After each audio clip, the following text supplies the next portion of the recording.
नाज़रीन भलीकार चवंदासीं breaking news असां शेयर कंदासीं। वज़ीर आज़म शहबाज शरीफ़ सरकारी दौरे ते सऊदी अरब पहुची वियो आहे। रियाद जे डिप्टी गवर्नर मोहम्मद बिन अब्दुर्रहमान बिन अब्दुल अज़ीज़ वज़ीर आज़म शहबाज शरीफ़ जो इस्तक़बाल कयो आहे। ब्रेकिंग न्यूज़ असां शेयर कंदासीं। वज़ीर आज़म शहबाज शरीफ़ सरकारी दौरे ते सऊदी अरब पहुची वियो आहे। आलमी इक़्तिसादी फोरम जो इजलास 28 ऐं 29 अप्रैल ते सऊदी अरब में रिथियल आहे। वज़ीर आज़म शहबाज शरीफ़ आलमी इक़्तिसादी फोरम जे इजलास में शिरकत जे लाइ सऊदी अरब पहुची वियो आहे। ब्रेकिंग न्यूज़ असां शेयर कंदासीं। वज़ीर आज़म शहबाज शरीफ़ 2 ॾींहंनि जे सरकारी दौरे ते सऊदी अरब पहुची वियो आहे। नाज़रीन वफ़द में सागदार मोहम्मद औरंगज़ेब ऐं सुल्ह समारो वज़ीर अता दारड़ बि वज़ीर आज़म सां गॾु आहिनि।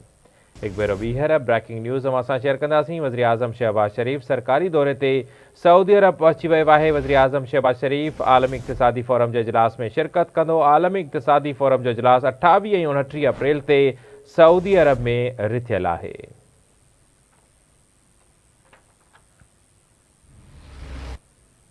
हिकु भेरो ॿीहर ब्रेकिंग न्यूज़ असां शेयर कंदासीं। वज़ीर आज़म सां वफ़द में इसाक डार वफ़ाक़ी वज़ीर मोहम्मद औरंगज़ेब ऐं अता दारड़ बि शामिल आहिनि। वज़ीर आज़म शहबाज शरीफ़ सऊदी दौरे ते पहुची वियो आहे। रियाद जे डिप्टी गवर्नर मोहम्मद बिन अब्दुर्रहमान बिन अब्दुल अज़ीज़ वज़ीर आज़म जो इस्तक़बाल कयो।